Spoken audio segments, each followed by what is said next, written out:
Eu convido a igreja a abrir a sua Bíblia em Lucas, capítulo 7.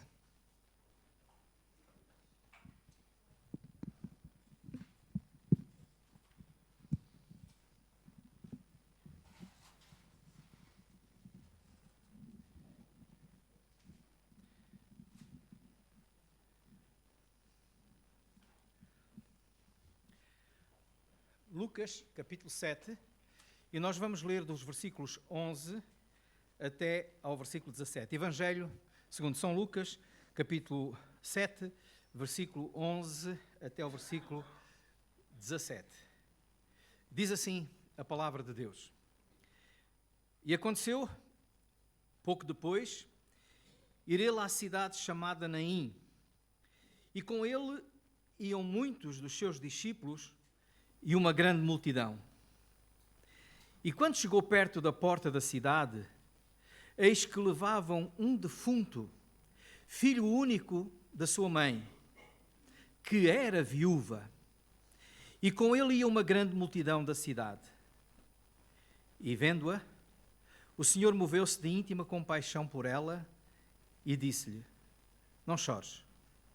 E chegando-se, tocou o esquife, e os que o levavam pararam.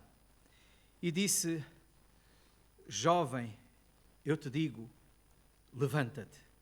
E o defunto assentou-se e começou a falar. E Jesus entregou-o à sua mãe. E de todos se apoderou o temor e glorificavam a Deus, dizendo: um grande profeta se levantou entre nós. E Deus visitou o seu povo. E correu dele esta fama por toda a Judeia e por toda a terra circunvizinha. O episódio que trazemos hoje para meditar e para falar aos irmãos tem, de certo modo, alguma ligação profunda com o que acabamos de assistir. Acabamos de assistir aos batismos, que são testemunho de uma ressurreição. A ressurreição de uma vida, de uma nova vida para Cristo.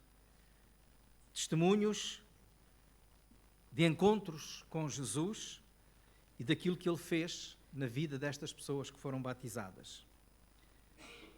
A Bíblia nos diz que sem Cristo nós estamos mortos nos nossos delitos e pecados.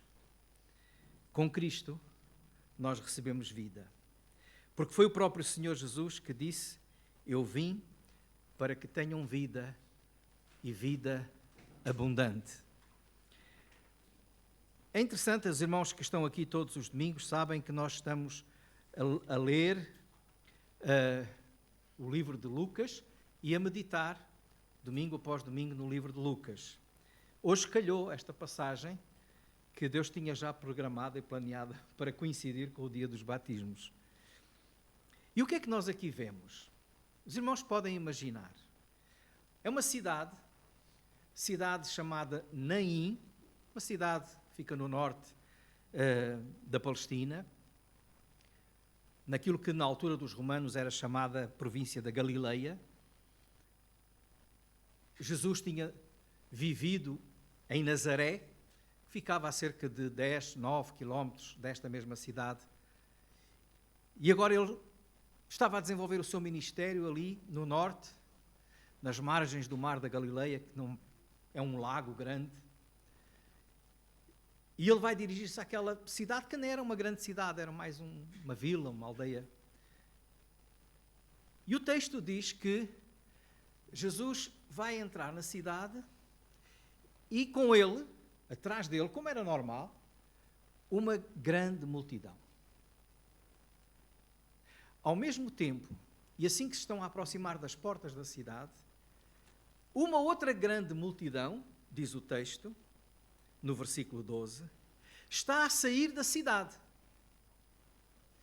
E a multidão que está a sair da cidade é uma multidão que traz um sentimento, uma carga completamente diferente daquela que vai entrar na cidade. Porquê? Aqueles que vêm a sair da cidade vêm atrás, vêm num cortejo fúnebre. É um funeral. Um jovem morreu. A morte por si já é triste. A morte de um jovem é muito, muito triste. Mas mais do que essa tristeza da morte, do luto,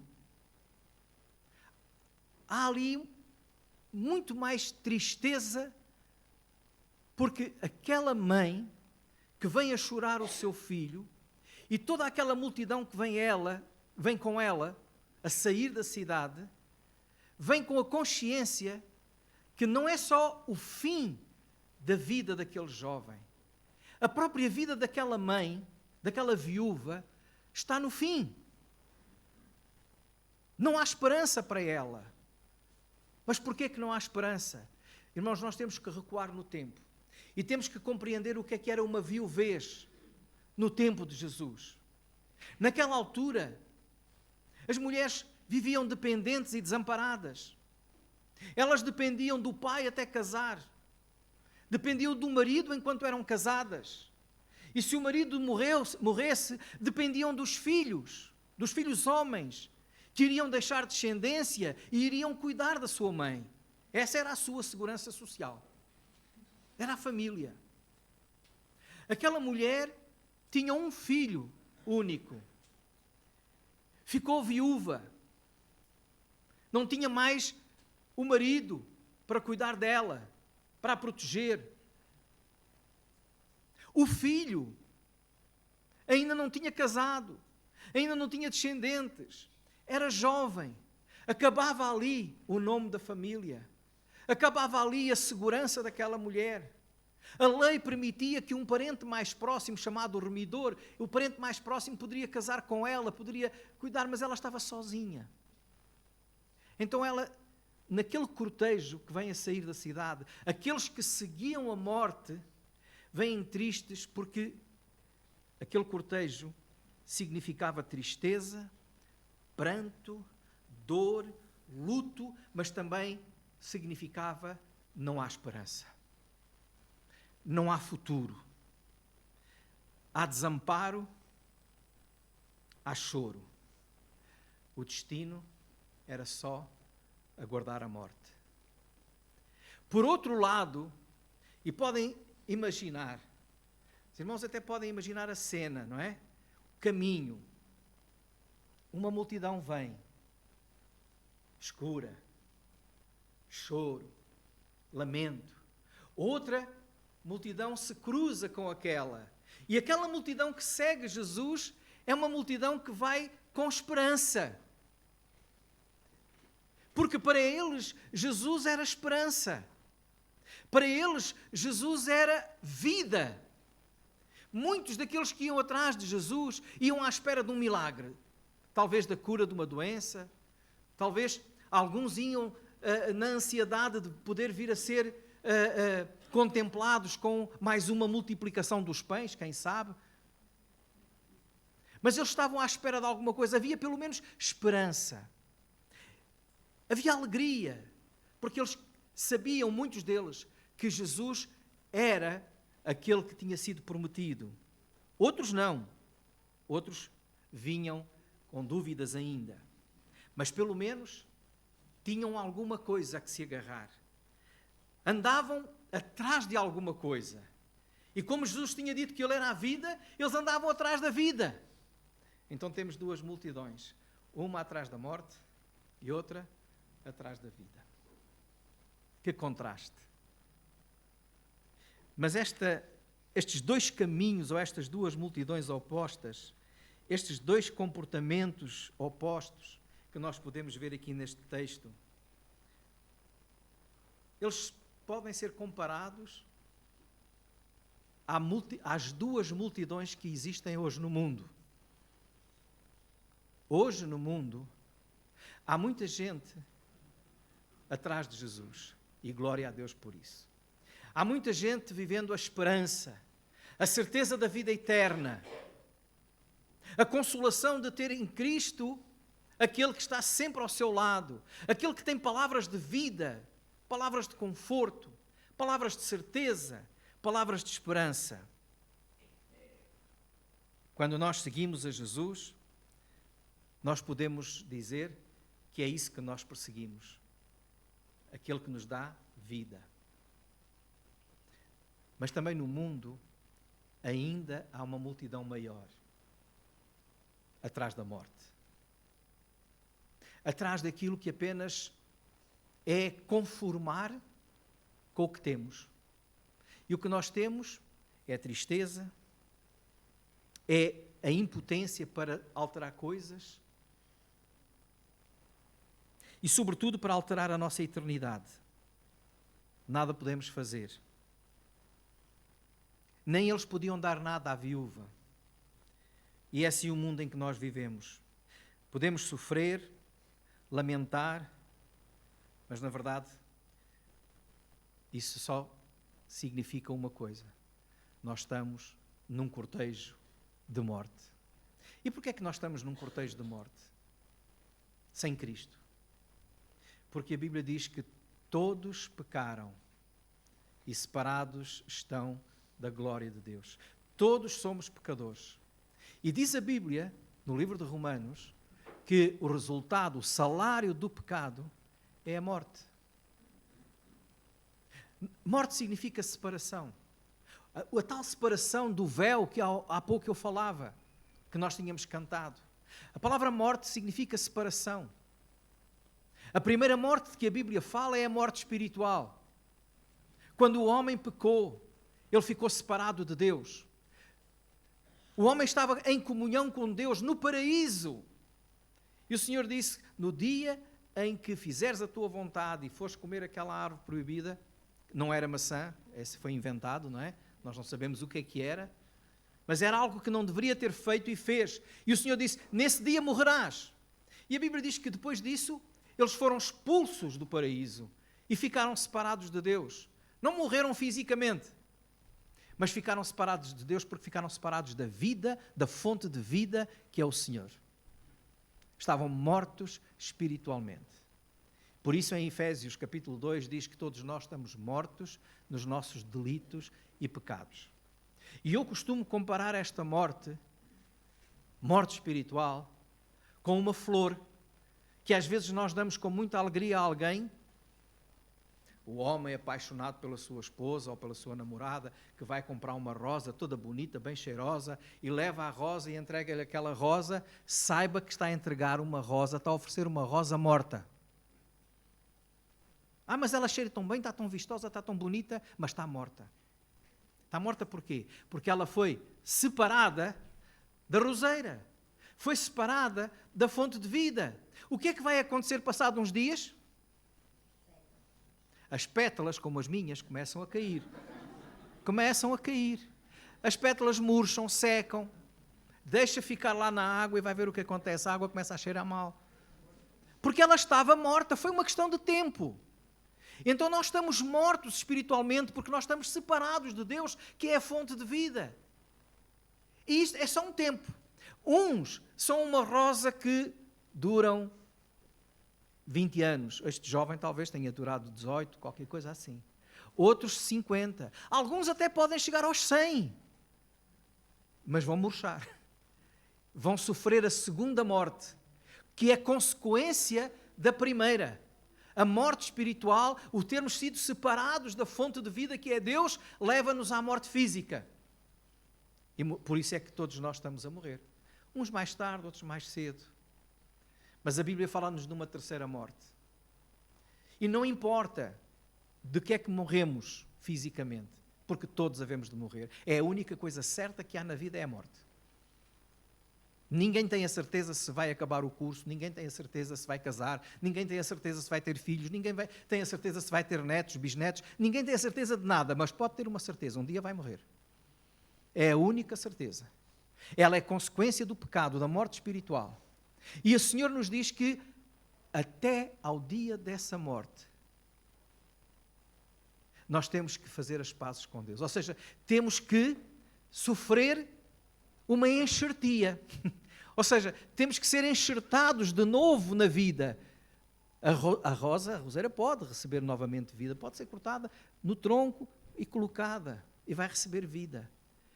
Então, se nós, enquanto que estamos aqui, antes de morrermos fisicamente, se nós nos unirmos à vida, a Deus, não sofremos a terceira morte. Sabem qual é? É a separação espiritual de Deus para toda a eternidade, com todo o sofrimento que isso vai trazer por toda a eternidade. Por isso agora é o dia de tomarmos a decisão em qual das multidões nós queremos seguir. Naquela que vai agarrar-se à vida, Jesus, ou naquela que continua agarrada a um funeral, a uma morte. Hoje, diz a Bíblia, é o dia de aceitar a salvação. Hoje é o dia de dizer, eu quero vida, e quero vida com Cristo. Porque seguir a Jesus é seguir a esperança de uma vida eterna. Seguir a Jesus é seguir aquele que olha para nós e que tem compaixão de nós. Foi isso que aconteceu com esta mulher. Quando Jesus se aproximou daquele funeral, diz o versículo bíblico que o Senhor viu a mulher, diz lá no versículo 13, Ele viu a mulher e teve compaixão dela. Viu e teve compaixão dela. Meus irmãos, podem saber, meus amigos também, que Jesus vê-te. Ele está a ver muito mais do que nós vemos. Nós olhamos para o que está cá fora. Jesus olha para o que está dentro de ti. Jesus vê as tuas dúvidas. Jesus vê a tua dor. Jesus vê o teu sofrimento. Jesus vê o teu pecado. Jesus vê a tua necessidade espiritual. Mesmo quando às vezes nós não vemos, nem compreendemos, nem entendemos que estamos a necessitar de Deus na nossa vida, Ele vê. E sabe o que é que Ele vê? Como é que Ele olha para ti? Tal como olhou para a mulher. Ele tem compaixão. A palavra compaixão significa, paixão é sofrimento. Compaixão é sofrer com. Ele teve o mesmo sofrimento que aquela mulher. Ele sentiu a dor dela. As tuas lutas, as tuas tristezas, as tuas amarguras, tudo o que tu sentes, Jesus também sente, porque Ele tem compaixão. E quando Ele tem compaixão, Ele não fica só a dizer, ai, coitadinhos, coitadinho deste mundo, está perdido. Não, Ele faz alguma coisa, Ele já fez. E o que Ele fez foi ir à cruz para te dar vida. Para te dar vida e vida com propósito. Vida com sentido. Vida que jamais acaba, porque é uma vida que vai para além da morte. Ele disse, aquele que crê em mim, ainda que esteja morto, viverá. Eu sou a ressurreição e a vida. E é isso que Jesus ofereceu àquela mulher. E é interessante que quando Jesus olha para aquela mulher, tem compaixão dela, Ele manda parar, toca lá no esquife, provavelmente não seria uma urna como agora, talvez uma espécie de uma maca, onde era carregado o morto. Ele manda parar e toca. E o moço sentou-se e começou a falar. Não sabemos o que é que ele disse. Não há na Bíblia nenhum registro do que é que ele disse. Mas são dois sinais de vida. Mexer-se e falar. E depois, quando Jesus diz, antes dele se mexer, a sentar e falar, Jesus tinha dito, levanta-te. Levanta-te. Jesus diz aos mortos de hoje, levantem-se. Se a tua alma está abatida, se a tua vida está sofrida, se tu achas que já não podes cair mais, Jesus está-te a dizer também, levanta-te. Levanta-te. E quem ouve a voz dele e se levanta e fica de pé, recebe vida com abundância. E depois diz no versículo 15, o defunto assentou-se, começou a falar, e Jesus entregou-o à sua mãe. Na minha Bíblia diz entregou-o à sua mãe. A ideia, no original, é devolveu à sua mãe. É interessante essa palavra. Jesus devolveu o filho à mãe. Jesus devolveu a esperança à viúva. Jesus devolveu a alegria à mulher. Jesus devolveu o filho que ela tanto precisava e que tanto amava.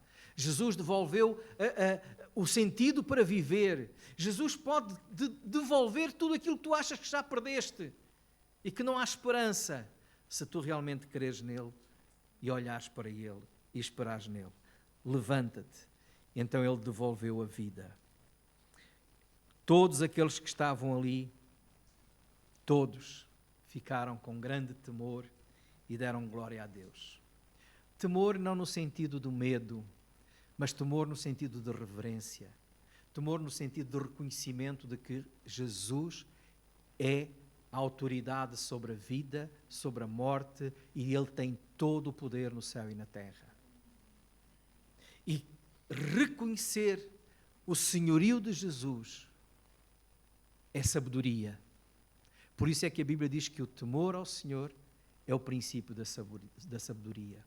Se te achas muito sábio, muito inteligente, mas não temes a Deus, não és sábio, não és inteligente.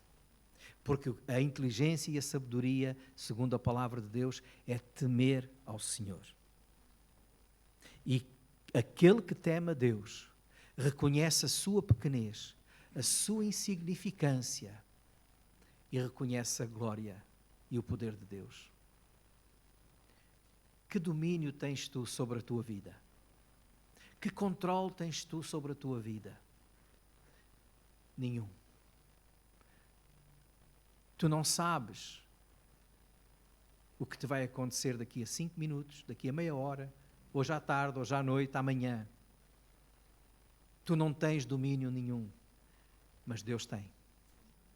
Porque Ele é o Senhor da vida.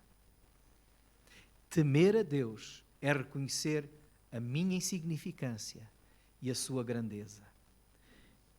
E se hoje tu reconheceres a tua insignificância e a grandeza de Deus, o que Jesus te vai oferecer, o que Ele te vai devolver, é um propósito para viver, é uma alegria em viver e é uma certeza da vida eterna.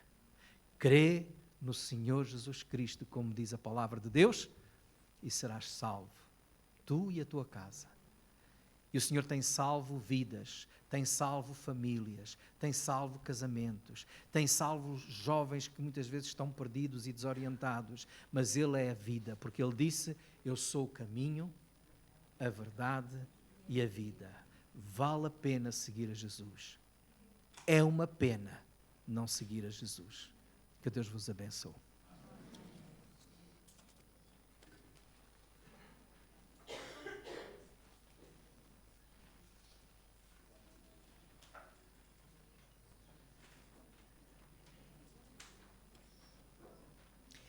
O hino que nós vamos cantar neste momento, a letra dele é muito significativa, porque ele fala, tudo entregarei. Tudo, ó Cristo, a Ti entrego. Corpo, alma, tudo que eu tenho. Será que nós temos feito isso na nossa vida? Será que nós temos entregado ao Senhor tudo a Ele, que já é dele, nós apenas somos mordomos? Então, que nós possamos estar atentos a isso. Olha que maravilha a mensagem que nós acabamos de ouvir. E o Senhor tem feito obras nas nossas vidas. E Ele pode fazer na sua vida, se você ainda não percebeu. Ele pode fazer na sua vida também. Que Deus possa abençoá-los. E vamos cantar este hino. Realmente convido a todos a ficar em pé e realmente pensar naquilo que diz a letra e na mensagem que nós acabamos de ouvir.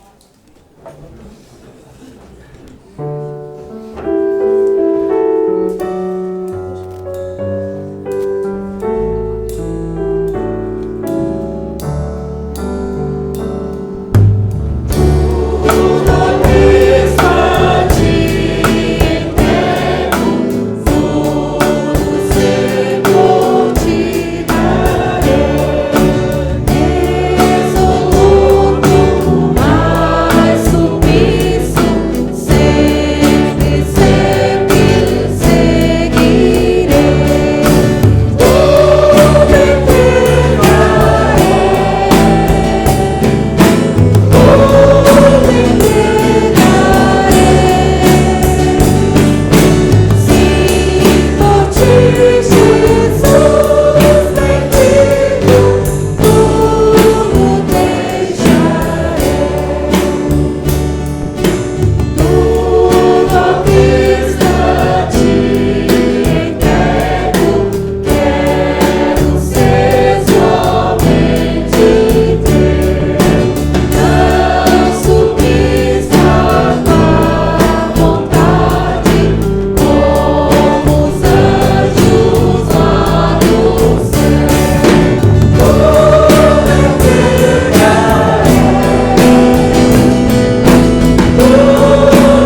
orar e vamos ficar um tempinho só a meditar em tudo aquilo que aqui aconteceu hoje, enquanto vamos ouvir ainda a música tocar.